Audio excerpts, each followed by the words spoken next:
well, this is a talk that's a bit unlike anything I've ever given in my life, so bear with me.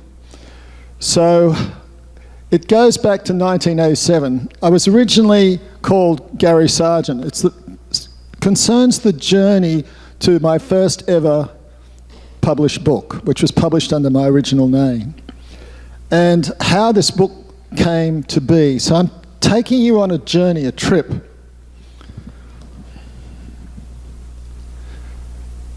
"1987 was International Year of Shelter for the Homeless. And I'm at home, my home was then in Woy Woy, which is about an hour north of the northernmost part of a Sydney suburb. And I was writing a series of articles on how to translate what people said and what they actually mean, right?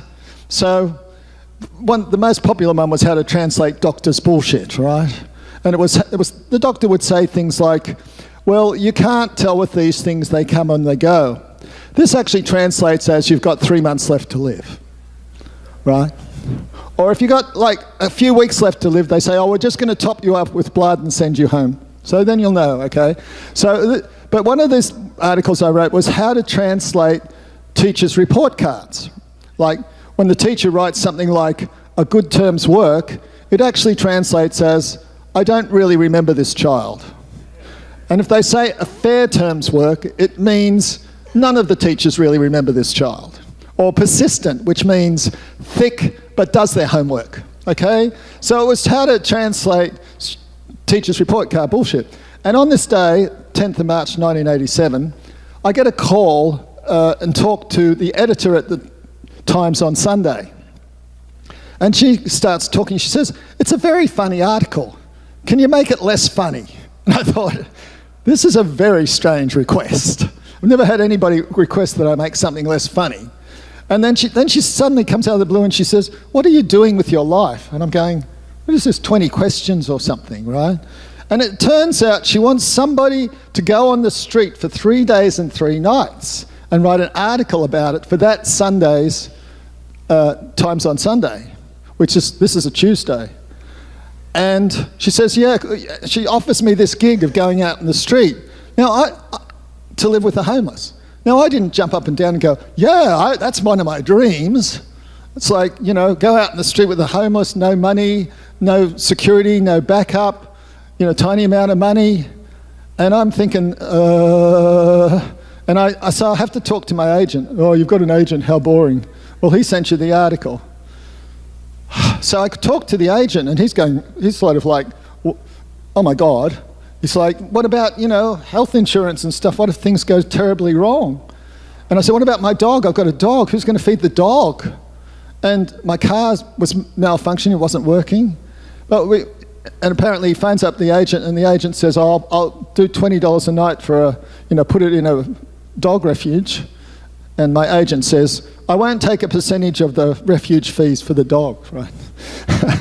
So anyway, I said yes.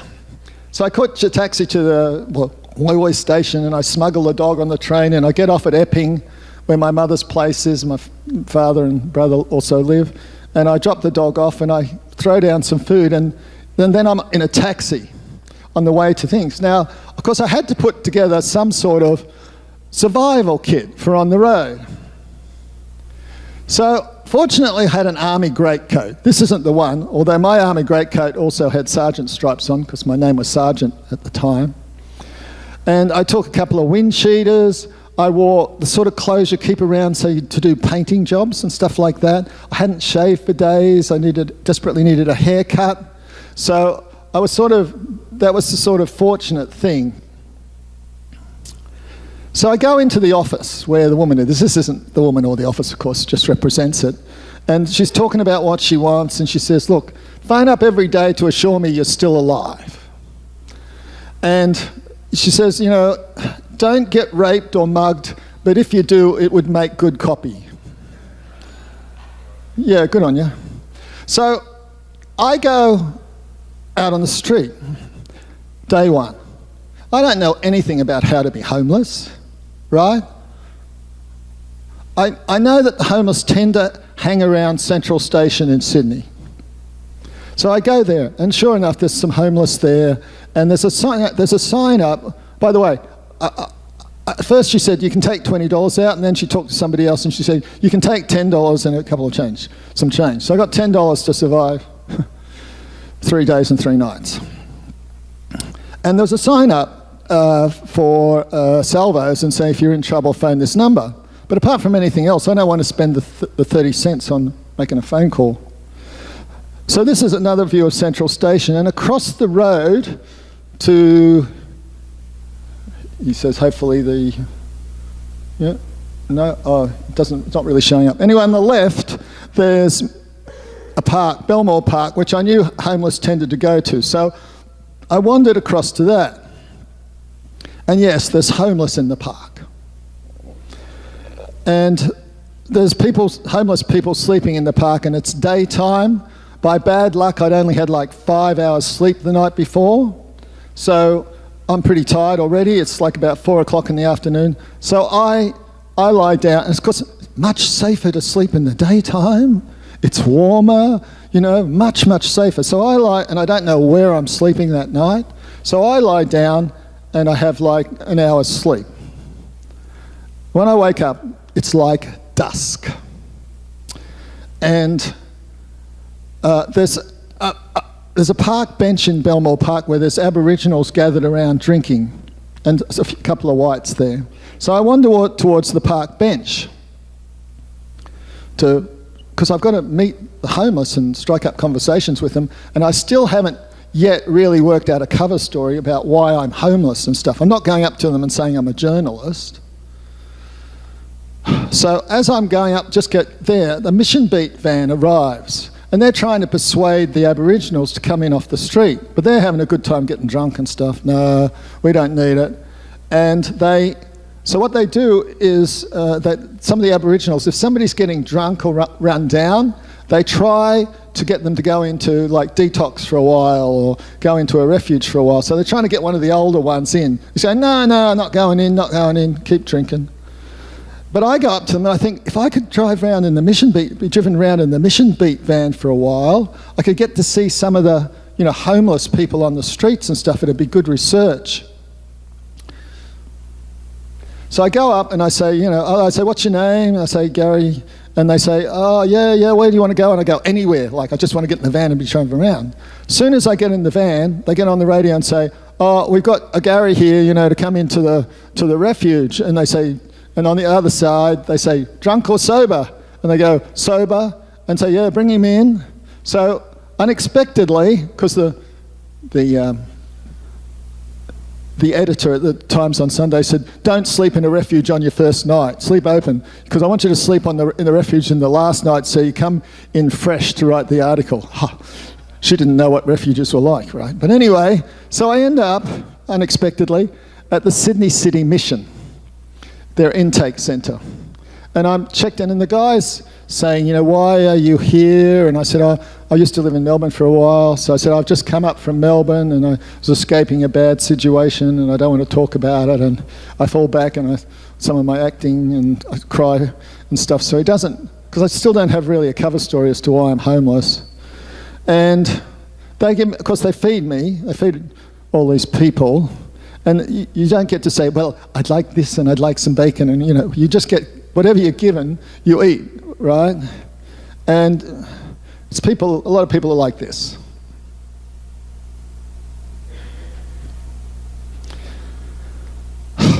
There's reasons they're homeless, right? They're not homeless for no reasons. They can have mental or physical problems. And this guy's obviously been on the street and been bashed up. And that alcohol is a big issue. So, and I was assigned a bed. This is actually the bed that I was assigned. This was 21.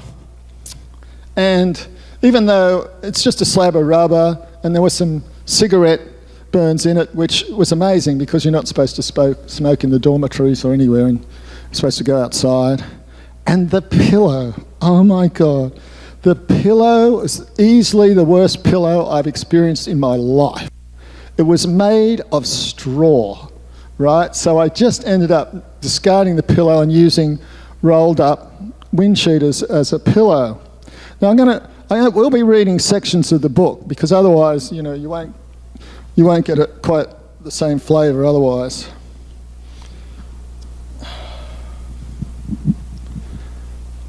I am woken up by someone coming in late.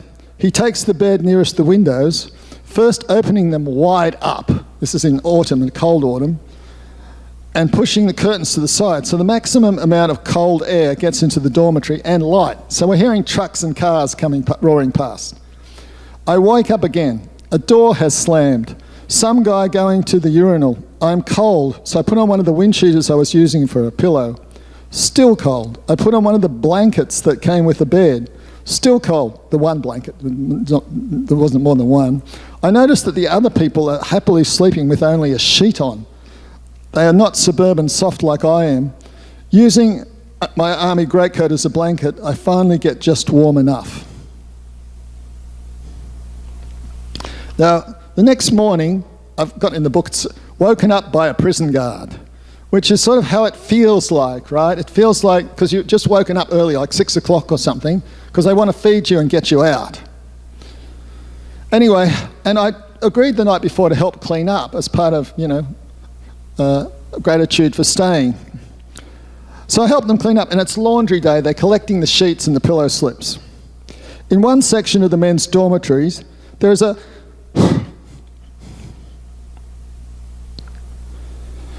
bearded, pencil-thin man, perhaps in his 20s. He is pale, but his face is smooth and lined. He is making his bed with precision. So I tell him, don't make the bed. We're collecting the sheets and pillow slips. So he raises a finger and he answers me in a series of clicks. Mentally shot. Another man speaks with a slight British accent, and he seems to be very, very together. His clothes are very well presented. He's very clean, and I wonder how he comes to be in the refuge. And only later do I realise he has most of his left hand missing. So I'm talking to a number of the people from the refuge, and then I wander down to Belmore Park again, which isn't too far from where I was staying, and I sit down on the bench, and I start to make some notes, because I took some scrap paper with me so I could make notes while I was on the street. And I actually have a cover thing where I have a piece of paper that says, "Dear Jeff," as if I'm writing a letter, because why would I make notes while I'm on the street, right? And the Aboriginals who were there the night before drinking come again to start drinking. 9:30 a.m. in the morning. And they're very friendly, actually. And I've met a couple of them through Kevin. In any case, they're very friendly. They sit down around me like I'm there every day. This happens all the time. And they drink from a shared bottle. So this is Belmore Park.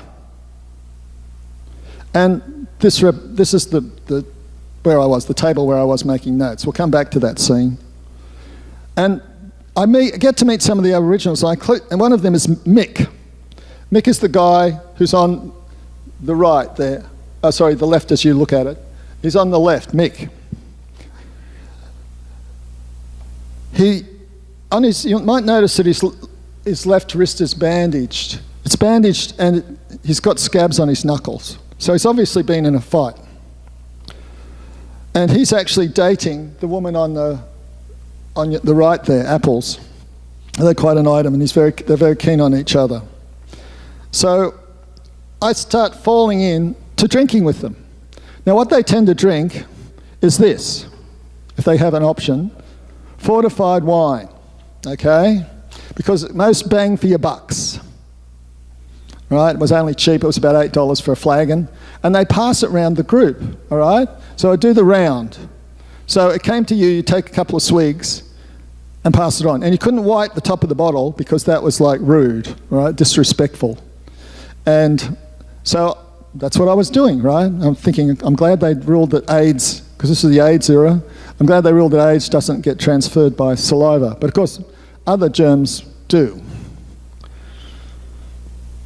So I'm drinking with them for a while, and I decide, I can't do this all day. They might be able to do it all day, but I can't. So after a while, and I get to hear some of their stories and stuff, and because I don't react the same way some of them do, they sort of say, oh, one of them, Uncle Jerry, that's Uncle Jerry, the grey-haired Aboriginal on the far left there, facing the camera. He says, it's an odd life, but we enjoy it. And I agree with him. I say, look, because they're a group, right? They're like a tribe. Like, across the park, there's whites by themselves getting drunk and stuff. But these people, actually, they try to look after each other in their own way. So I have an excuse, I've got to go somewhere, and I wonder if I go to Hyde Park, have a bit of a sleep there, and then I go to the toilet near St James Station, and sure enough, some businessman type follows me in and looks at my dick while I'm going to the toilet. Very common in public toilets in those days. You can see how people fall into different ways of earning money. So, night time. Now, I said when I left the Aboriginals, you're going to be there when I get back. What time are you going to get back? Oh, maybe 5 o'clock. And they said, we're always here. By the way, there's lots more in the book, of course. I went up to the Hari Krishna Centre in King's Cross and got a feed there, and they were really nice. And I went back to the Aboriginals to start drinking again at like 6:30 at night. And so I'm sitting there with a greatcoat on, as you can see the greatcoat, and this very drunk, very big Aboriginal comes up to me, grabs me by the collar and says, give me coat. And I'm going, I'm not giving you the coat. I've got to sleep out. You're not getting the coat, right? So I've got to sleep out. He's only got a short sleeve shirt on. It's unbelievable. And then he says, give me a coat. And, no, I'm not, really sorry, I've got to sleep out. And Mick gets involved. He's great, Mick, and he says, Rossi, sit down, have a drink. But this Rossi never takes his eyes off me and the coat, right? And anyway, then eventually the alcohol runs out, right? I'd help contribute to some flagons and stuff. And the alcohol runs out, so Mick wants to go up the cross. So I'm keen to go with him because I want to get away from Rossi, and I've had enough drinking anyway. So we head up the cross. And Mick introduces me to some of the young kids up the cross. There are a younger crowd up there. And he introduces, by the way, fortunately, Lulu, who was one of the Aboriginal women drinking it in Belmore Park, she gave me a sleeping tablet, right? I'd never had sleeping tablets outside of hospital, but I thought, this could be handy, right? So I've got sections in the book on different young Aboriginals I met in the cross. Tim looks nothing more or less than like Tom Cruise's younger brother. He has straight hair, but he too is related in some way to the other Aboriginals. He is skiting because he just got laid. He recounts, how do you like it, I asked her. Hard. So I gave it to her, and he mimes. I met her before. She's from Campbelltown. Never gave me the time of day before, but she was drunk, I was sober, so I had the advantage. And I said, where do you find to do it around here? There are places if you know them. So the youths wander away from me, and I'm really tired, so I sit down, right? And I'm hoping to get a bit of sleep, but when I close my eyes and nod off a bit, the world and my stomach start turning because of all the alcohol I've had, okay? Also, the youths in the cross give me a couple of beers. So I wake up, and after maybe a micro sleep, and right near me, as soon as I wake up, I see a discarded container of takeaway Chinese food, I assume it was, rice and some meat. So I pick it up, and there's a fork. I start eating it straight away. And at the time, I was fairly vegetarian. I mainly ate chicken apart from vegetables. But I had the rice, and I was still hungry, and so I had the meat, which was either pork or chicken.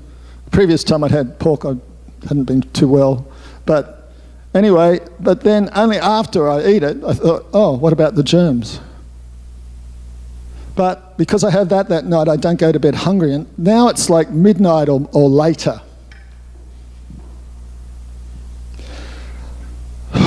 By the way, I'll just describe this woman. Nearby on another bench, an old lady has set up her home. For her, home is a thin mattress on half of one of the long benches of Fitzroy Gardens in King's Cross. She has gone to bed for the night, an umbrella over her head. Everything is neat. A suitcase under the bench, plenty of blankets. Her home, kept neat and orderly, as she's probably kept every place she's lived in her life. I'm interested, and John, another of these Aboriginals in their late teens, and he looks full-blood Aboriginal, and Mick is furious with him, and he suspects John has been popping pills, so he slaps him across the face hard, and a pill pops out of his mouth and onto the ground. Mick steps on it. It shatters into a white sparkling dust. You been fucking popping pills again?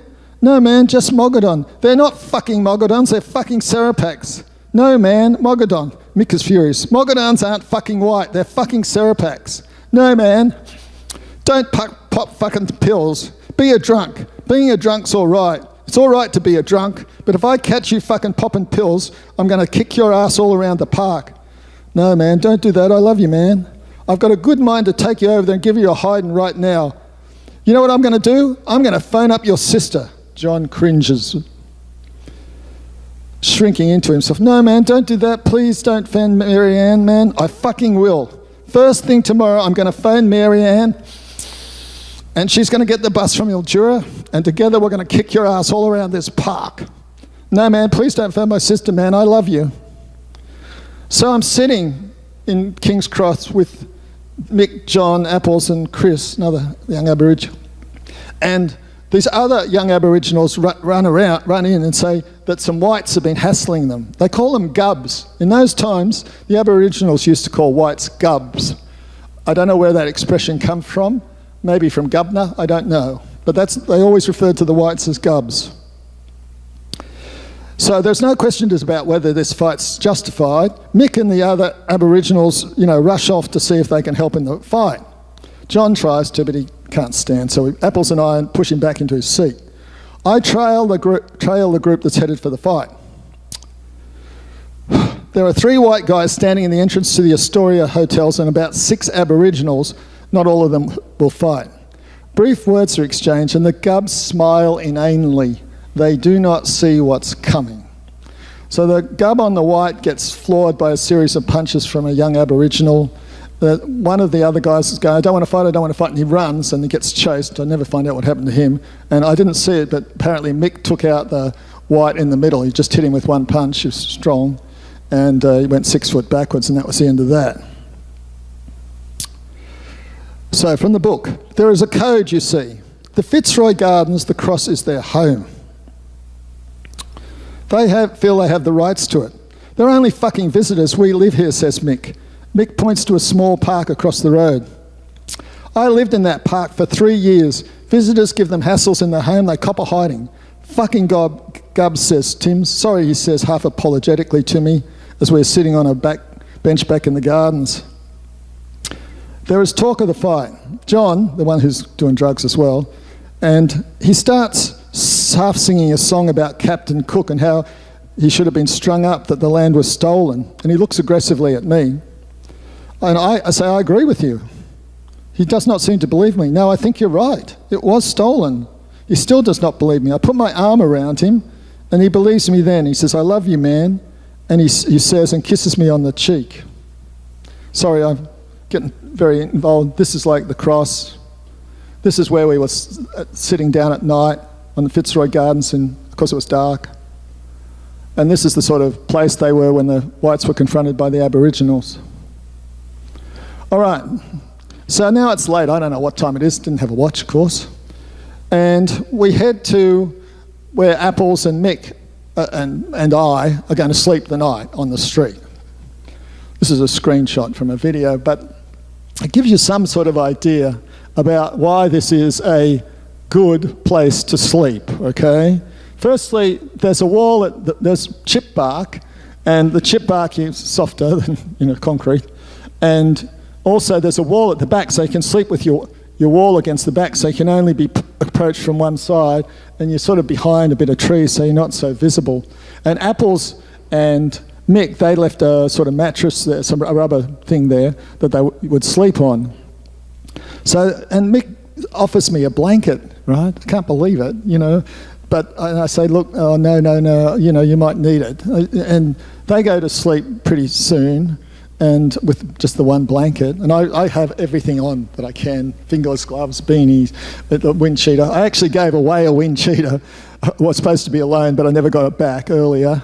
And I go to sleep at first. Fortunately, I had a sleeping tablet from Lulu, God bless her. Otherwise, God knows. But of course, it's still noisy. It's very close to a street, and there's still traffic going past, like in the middle of the night. Not too much, though. And I wake up in the middle of the night, and I need to go to the toilet. And it's a pretty visible park.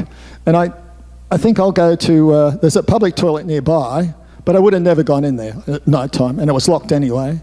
So I found a sort of tree, semi-private, and I went for a piss. And I ended up having to get the spare blanket anyway from Mick and Apple so that I could get back to sleep. And I put it all over the top of me. I just didn't use it as a blanket. It was a total covering. So we wake up there the next day, and it turns out we pretty soon find out that there was a stabbing just around the corner during the night. And we get woken up because the traffic picks up, like 5:30 in the morning or whatever, and the traffic's picking up. And it's, in a sense, it's good because they want you to eat early in these refuges and stuff and get out of the way. So we get there in time. They take me up to a soup kitchen, and lots of other things happen. But at lunchtime, I come back to Matthew Talbot, which is not too far from here, and I put this photo up because when you get to Matthew Talbot, you get like a ticket for a meal, which says ticket. And you then sit in rows of seats like this. All these just guys, it's just for guys. And they're all looking at the screen, right? They're just all, there's no conversation like with the Aboriginals. They're just all looking at the screen. And then when the guy comes to the front row and he says, they all stand up as a unit and they all just shuffle forward, handing in their ticket, and then they shuffle off to have a meal. So I found myself, 1987, inexorably reminded of one of the great ads of all time from 1983/4.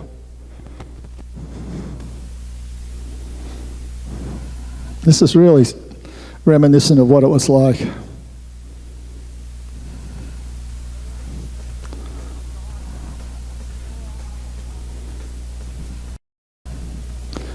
Of course, there wasn't any good-looking blonde woman in there.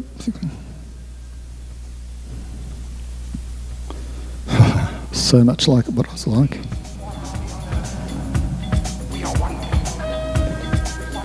And of course, she smashes the screen there, hypnotised by a big brother, and the motto is, in 1984, it won't be like 1984 because Apple's introducing the Macintosh.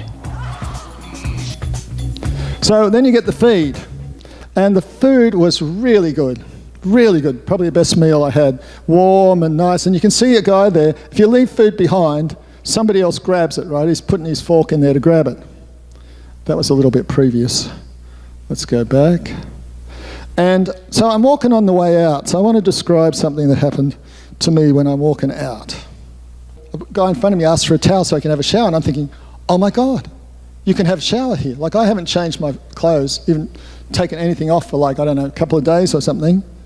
So I asked, can I get a towel and a shower? Yeah, have a towel and the soap and everything. So, reading from the book. Oily, greasy, tired. Some strangers have let me have a shower, and the emotions mix around. Gratitude to the people who have let me have a shower, greater gratitude that they don't expect thanks even, they just do it because it needs to be done, and shame about having to depend on the mercy of strangers, and relief, just relief. Leaning against the shower recess, I try to swallow back the tears. Elsewhere, someone is singing in the showers. So the shower is warm, and I'm starting to feel human again, and I cry in the semi-privacy of the cubicle. A few tears washed into the water and soap. And I feel so good. Now, what I do is, to the last possible minute, to put my socks back on, right? You can imagine thick socks, grungy, oily, haven't changed them in days. They've got actually scratchy stuff from sleeping on the chip bark and everything. And I phone up the third phone call. I phone up the editor, who's of course glad I'm alive and glad I slept in the open. And she tells me, okay, we need photographs for the article on Sunday. We have to get photographs. So this presents me with a big issue.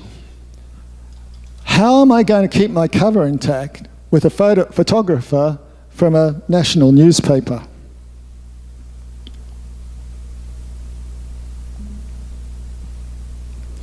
We seem to have not be working at the moment.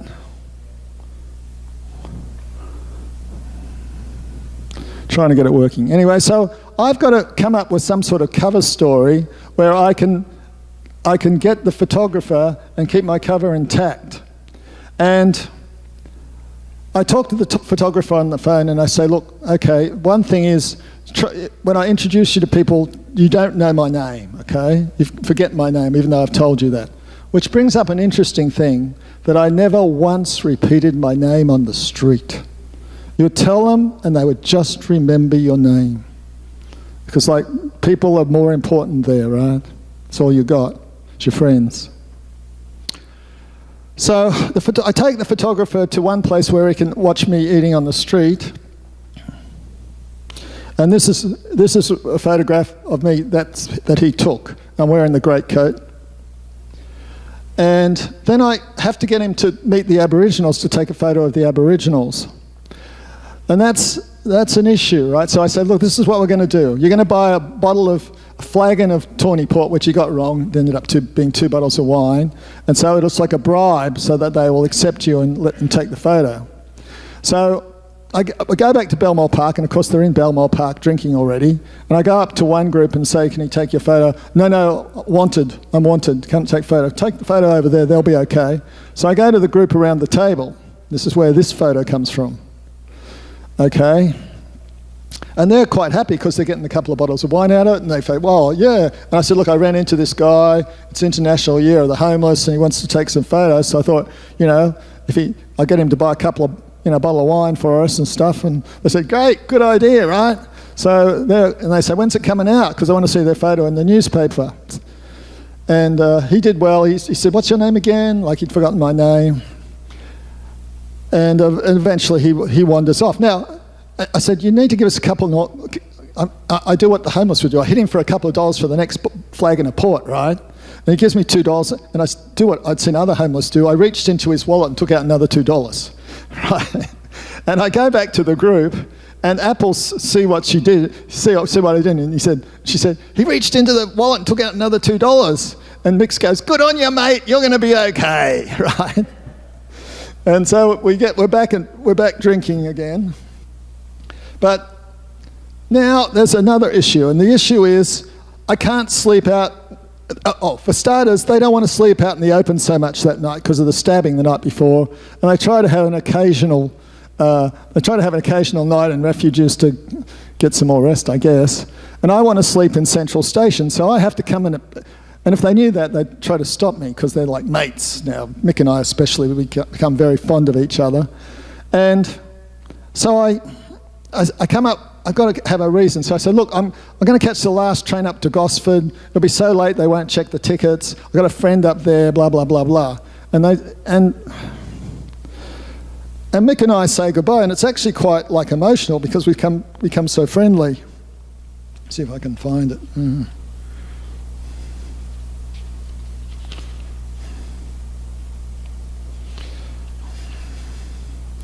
All right. Earlier that evening, Mick talked to me about his past. His mother was Aboriginal, his father was possibly a Maori. His father killed his mother when he was a kid, really young. He only got 2 years for it. 2 fucking years. I know where he lives.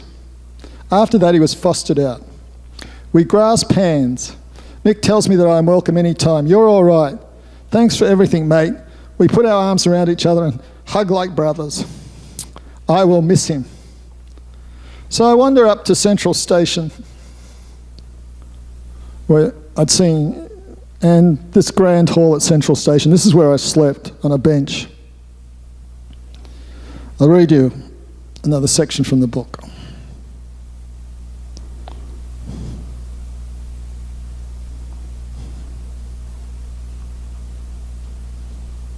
A man approaches me. I'm sitting on the bench I'm going to sleep on. A man approaches me, asks where I can get a cup of coffee. He is a wizened man with a contorted face and very crooked teeth. His trousers are worn thin from constant usage. The grime seems to be ingrained into the actual fabric. It would be months since they were washed. He has a noticeable humped back. He is not more than 4'10". When he shambles off, he leaves behind a fetid odour that strikes me as a mixture of metho, stale urine, and perhaps other excretions. In the many hours of looking at sad figures, he is the saddest of all. He, like me, sleeps that night on a bench in Central Station. So, it turns out Central Station has a big downside. And I understand why some of there were already asleep at like 10 o'clock. Because it starts early at Central Station. You know, people come in early, 5:30 in the morning, and suddenly there's all these commuters and stuff, and you get woken up. And it's still, I've got to go off the street that day and actually work on the article. And it's very, as you might gather, it's a pretty overwhelming experience. So I start to make notes when I'm on the street, when I'm sitting there in the railway station. I am sitting in Central in the last few hours of my time on Nowhere Street, and I'm trying to draw it all together. The editor will want probably 2,000 words. I will want her to run a series. It's like sending a person to another planet and asking for a 50-word précis. That might be a lot easier in a way, because the sad and overpowering thing is that this is our world. I feel tempted to use the phrase a secret world, but it's not secret. It's there in the parks and on railway benches, sitting in city gutters. It's not secret. What you do behind closed doors, that's secret. People live their lives in public places, these people. The only privacy they get is when they turn the knob on the toilet door. Yes, you have secret lives. People on Nowhere Street live the most public lives of them all. We will them to make it a secret. We look the other way. We cross the street. We sidestep them when they ask us for 40 cents. In our hearts, we want them to live their lives and suffer their hunger pangs in places we can't see them. What do you need to survive on Nowhere Street? Not food. Plenty of places to get food for free. Whatever warmth you can carry. Blankets in a bag, I suggest. My greatcoat was too obvious, made me a target. What you really need is sleeping tablets. A couple every night to help you sleep. Through the snores and the slamming of doors. Sleep on the uncomfortable hardness of railway seats and get back to sleep after the railway guards have woken you to tell you to move on. To help you sleep in the park when rats scurry over you. To help you sleep on wood chips. And by the way, I had 2 sleeping tablets. I used them that last night. So, the article. So I had to wait around until the office opened so I could get in. So I got in the office, and there's a monitor set up and said, do not use this monitor unless you're Gary Sargent. So I start. Now, it's overwhelming what I've been through. So the words just pour out, right? Relentlessly pouring out, and the editor doesn't come in till late. I'll read you, and I do a false start, and then I find a better start for it that I like more. See if I can put my finger on this.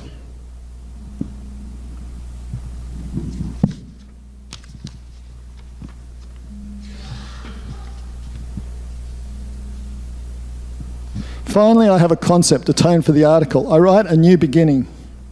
3 Nights on Nowhere Street by Gary Sargent. I spent 3 days on the street. Actually, time there is not measured in days, it is measured in nights. Where you spent the last night and where you are going to spend the next. Other than that, you are nowhere or anywhere. It's almost, and from further on, it's almost a matter of pride not to spend anything on food.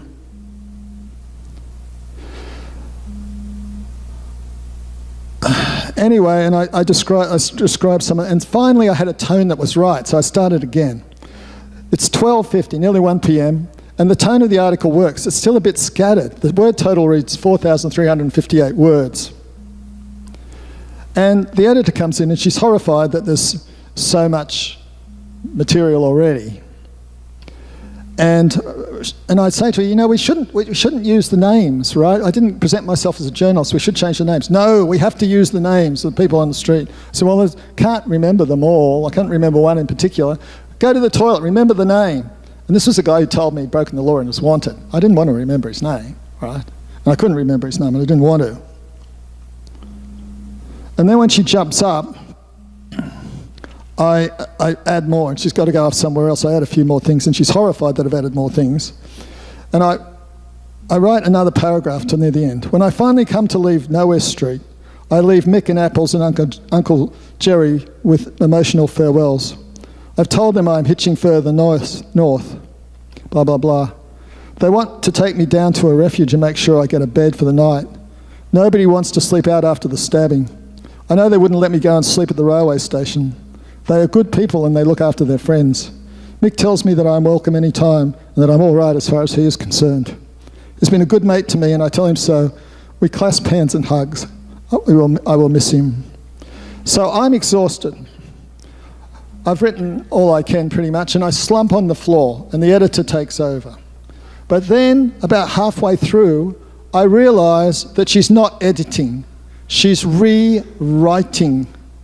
So I drag myself off the floor, sit on the chair, and for the second half of the article, I'm modifying and trying to stop her do things and get it right.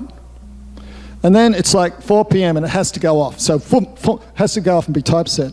By the way, my name was 3 Nights on Nowhere Street, and the editor comes in, let's call it 3 Nights on Lonely Street. I said, some of these people are not at all lonely. They're less lonely than the people in suburban houses. They've got friends and stuff, right?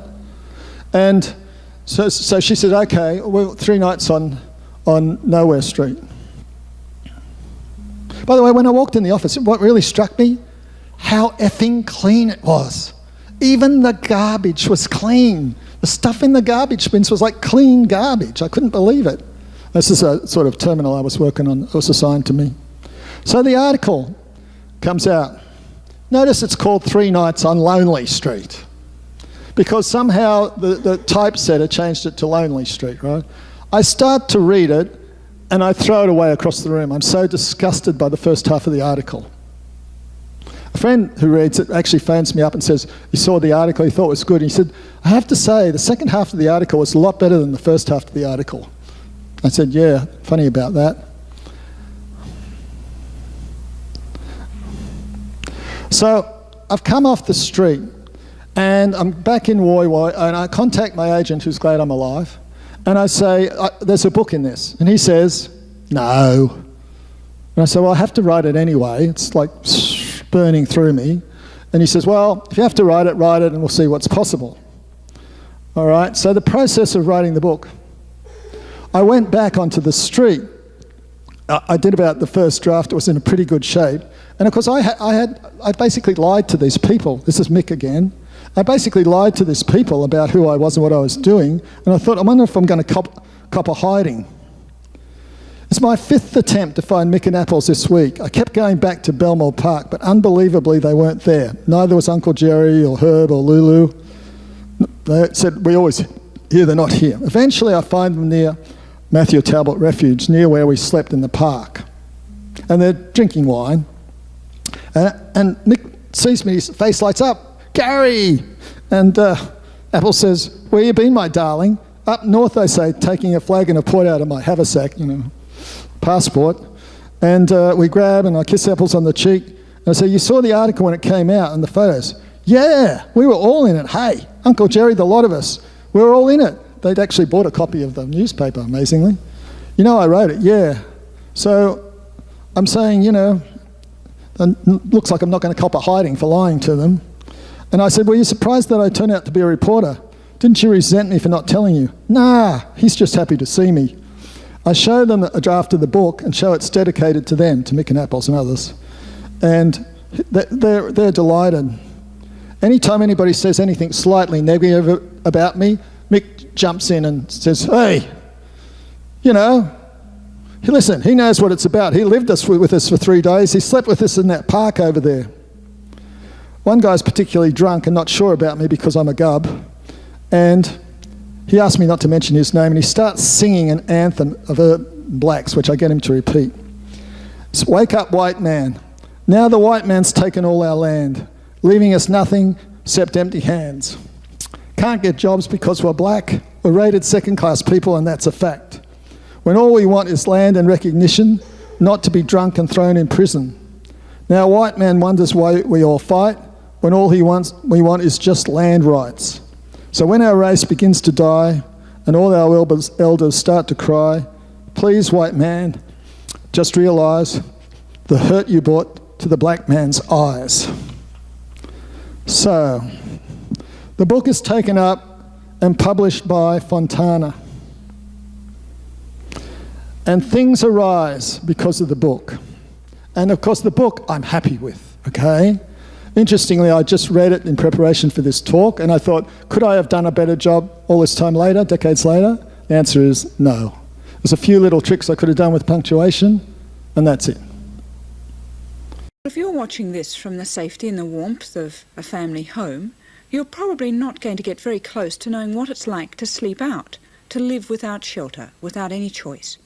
In this International Year of the Homeless, when we're called on to at least think about people collectively labelled as deros or bums, Gary Sargent has gone into their world. Sargent is a journalist, and he's lived on the street, lived with the addicts, the drunks, the psychiatric patients, and the just plain homeless. He's written a book about it. Gary Sargent was only pretending. He slept out like this, but only for 3 nights. It was research, not real life. But he didn't like it much all the same. Some people sort of find it as a liberating experience because they don't have possessions to worry about, they don't have that sort of thing to worry about. It can be an addictive experience, so you get addicted to sort of that sort of feeling of drifting and not having anything other than what's on your back to worry about. But I mean, you're talking about pain and hunger and cold, and like I slept in this park and somebody was stabbed around the corner that night and found out the next morning. So it's not a real secure existence. Matthew Talbot Hostel in Sydney's Darlinghurst caters for hundreds of homeless men every day. It was one of the places Gary went to for a feed, after being commissioned to write about the plight of the homeless. This book, 3 Nights on Nowhere Street, was the result of his experience. The first night I drifted into a refuge. A Mission Beat van came past and I got in the van and I drifted. And then the next morning I met a group of Aboriginals, Mick and Apples and Lulu, and they were great to me. I mean, they showed me where to sleep and where to get food, and they lent me a blanket at night, and I drank with them, and they were really great to me, so I was lucky. This is Apples. Apples. The book is in part dedicated to. Yeah. Actually, Apples and I slept together in the park with, we didn't sleep together, we slept separately. Yeah, we slept separately. In the park with Mick. As it turned out, it was lucky that these people were Gary's friends. Life on the streets can be far from peaceful. Asked my name, I told him my name's David Egan. And he just said, whose bong's that? And then when he told me to put the bong out, he told me to chuck the bong outside, I went down the stairs. He was searching that other fella's room. Hey, why don't we have to go to jail? How are you going to go to jail? We're going to not do it, mate. We are, mate. Mean it. I'm sick of telling lies to the coppers about you,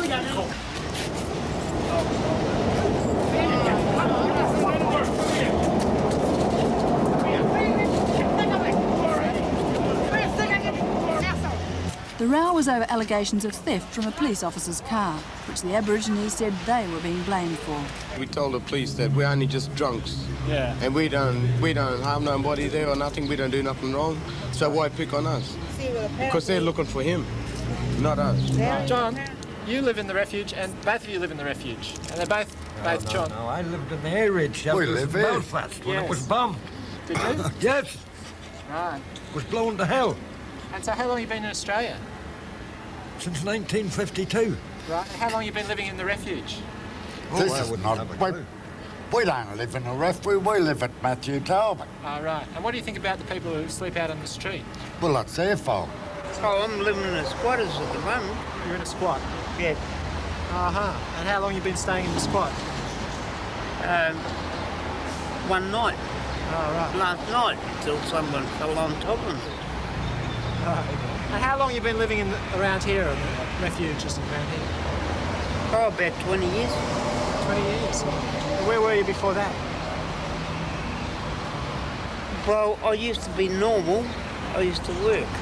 But then when I had a heart attack, they put me on a pension. Uh-huh. And there wasn't anything else much to do? So they told me I wasn't allowed to work anymore.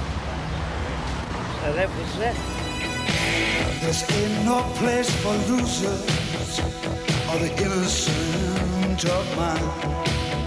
It's a full-time job for anyone to stay alive. The streets have set like boundaries for a war that's never won. What a wasteland for broken dreams and hired guns. Shelter me, baby, shelter me. When I'm sinking down, losing ground, shelter me. Some people have real severe mental disabilities. Some people have addictions like alcohol or drugs or to gambling. And the kids up the cross are often addicted to, a fast lifestyle and excitement and all that sort of thing. People are kicked out of their homes. People have been caught in debt traps. It's real mixed lot. Gary Sargent with some of Sydney's homeless, and the book is called 3 Nights on Nowhere Street.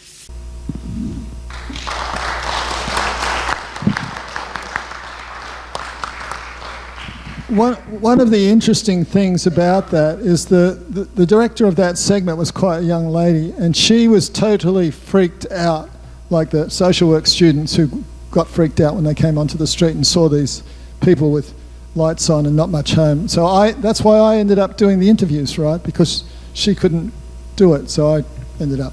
This was an article that appeared in actually on the front page of the Sydney Morning Herald, and it uses the phrase "street to nowhere," and it actually references my book. And in order to do the sections that were on national TV, I had to go back, of course, to see people that I'd seen on the street, including to Matthew Talbot. So I walked in, and this guy said, "You're the guy that wrote the book. Let me shake your hand. We loved the book, okay? We loved the book." So we didn't like the article, had something in common with me, but we loved the book. And see, he said, for people come in, usually when we have social work students come in, they're like in a state of shock with the people they're meeting, the mentally shot people, etc. And they'd like, but now they're coming in literally holding a copy of your book, and they're fine. They're prepared, right? I gave a talk to some social work students, and one of them said, "Do you think I should go and live on the streets?" And I said, "Definitely not. Read the book." And they said, "Do you think, how would you have gone if it had been longer?" And I said, "I got better at being homeless, right? I could have spent the whole time in the refuge. You get better at things." Who recognises this guy? Hard to recognise. It's Mitch Snyder, who is a legend with the US working for the homeless and things. And I got to meet him in the US when I went there. He looked at the book. And I'd never seen a guy who had pain etched so deeply in his face.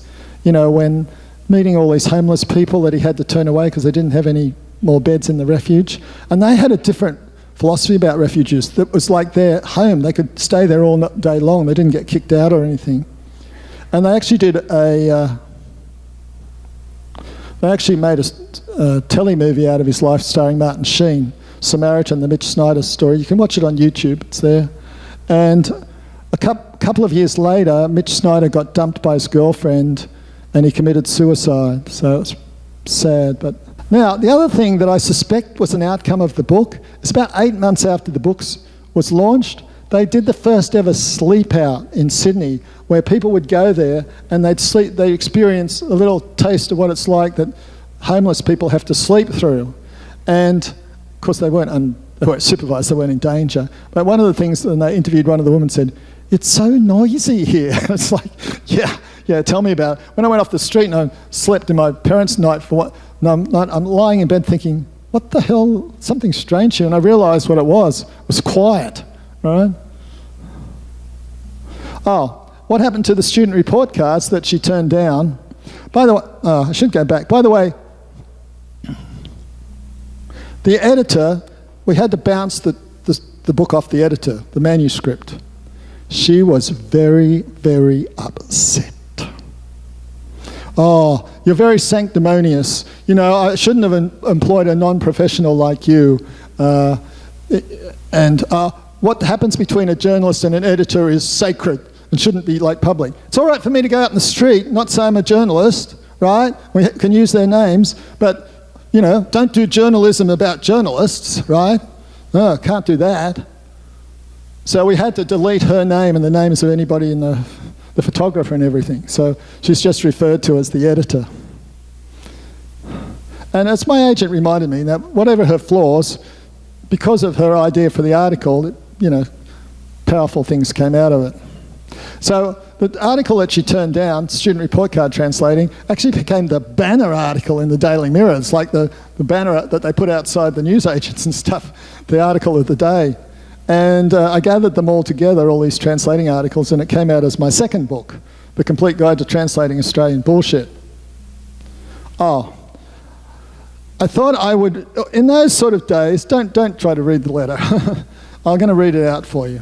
In those days, you didn't have a lot of contact directly with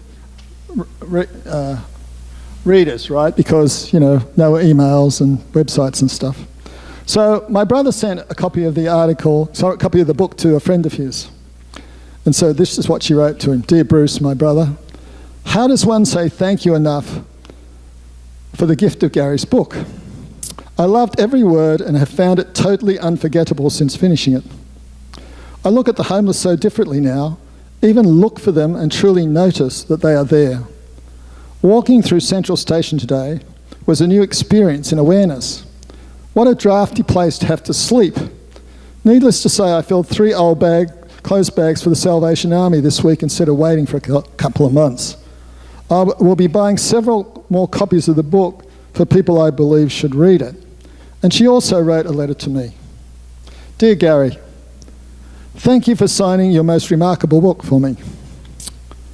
I think you are an exceptionally fine writer to be able to evoke so simply yet clearly the story which needed to be told, and your conclusions are dynamic in their accuracy.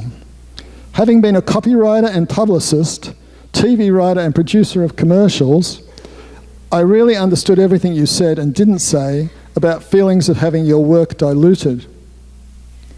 I found your book profound, moving, and awareness-changing. I not only cried, but really sobbed at various points throughout, and was doubly moved to find a line or two on that you were sensitive enough to cry too.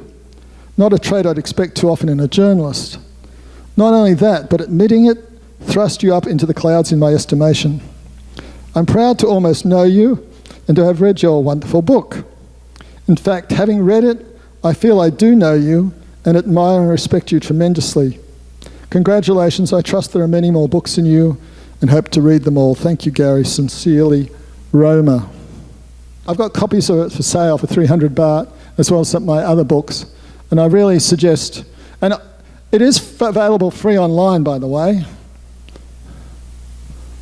See if I can bring it up.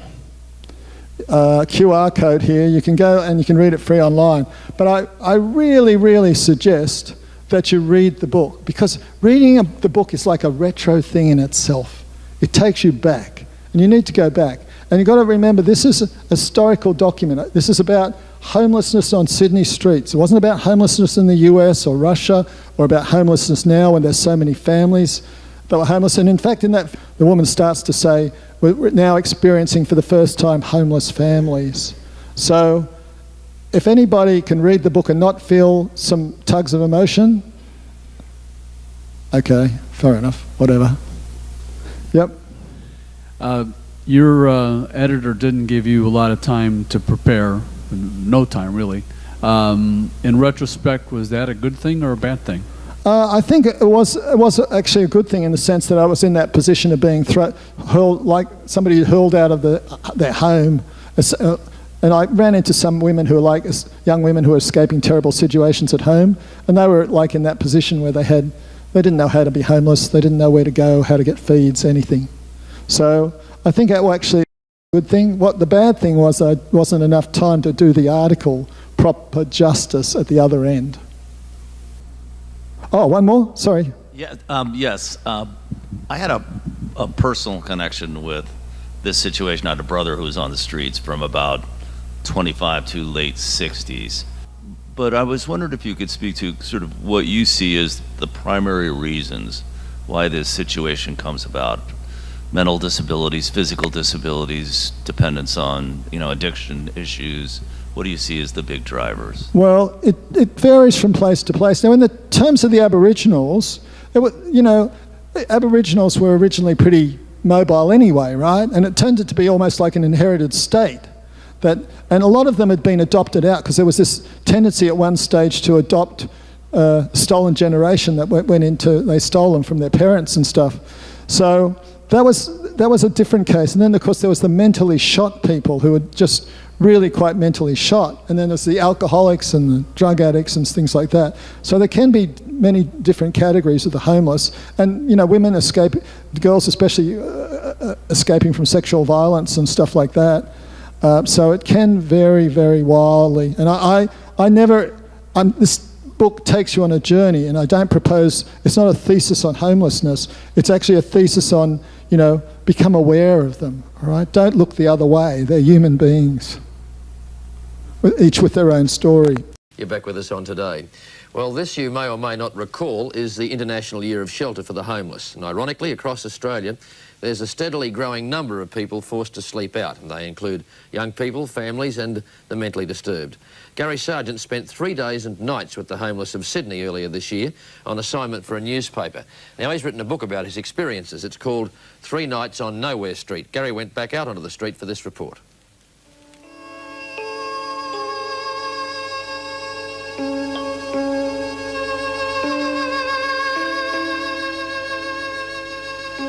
This is Nowhere Street. It could be a street in any city in Australia. This happens to be Sydney. Nowhere Street's where the homeless live, where we don't want to see them. The time on Nowhere Street, well, it tends to be measured in nights rather than days. It's where you spent the last night and where you're going to spend the next night. And with my time on Nowhere Street, I spent one night in here. This is Swanton Lodge, which is a refuge for the homeless. These are the group dormitories that people stay in. They might stay here for a night, or some people stay here for months. They live here virtually. And this is actually the bed I slept in when I was actually on the street. Number 21. The number is etched forever in my mind.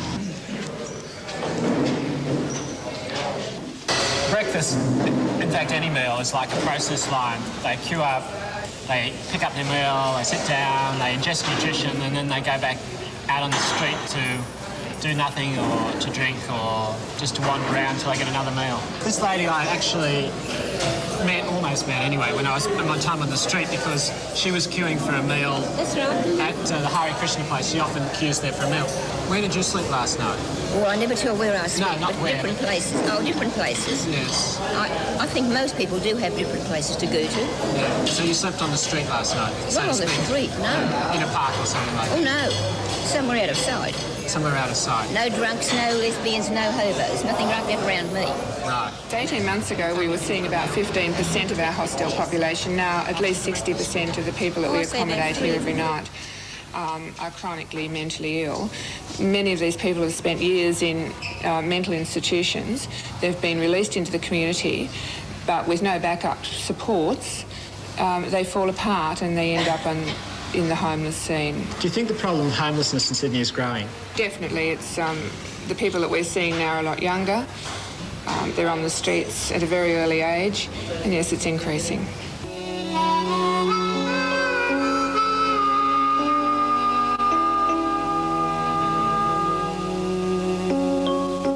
Of course, not all the homeless actually get to stay in refuges. I suppose in some sense they're the lucky ones. Some sleep out in parks like this, and I know because when I was on the street, this just here is where I slept, and I slept here because a couple of Aboriginals showed me this is a safe park, and they slept on a mattress just nearby.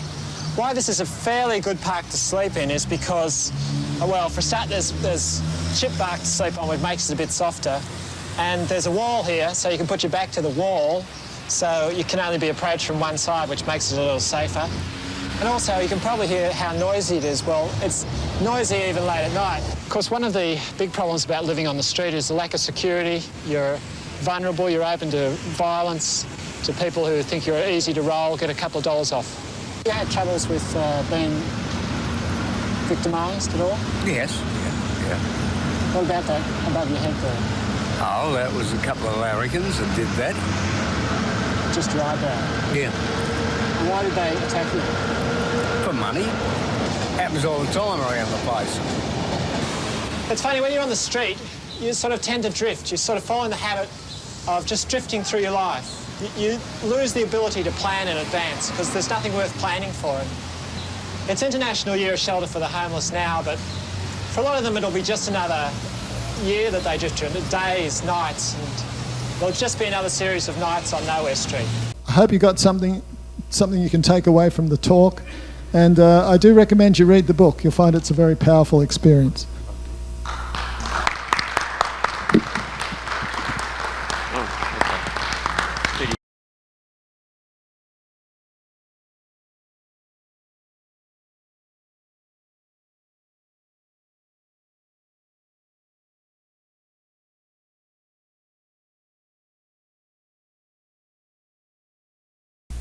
Good morning. I'm just curious, would you care to share about your thought process when you decided to change your name?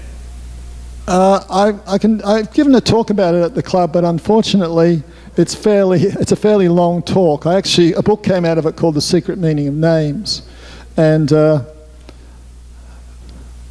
I'll come back to that if there's time later, and I can talk to you about it. For some reason that I can't explain, I feel called on that I should be giving talks. So I'm probably giving a talk every 6 weeks or so. Yep. I think it was a very, very nice and a good presentation, and thank you very much. And it was very emotional. May I ask, how old have you been when you did this, and how often have you done some reportage before?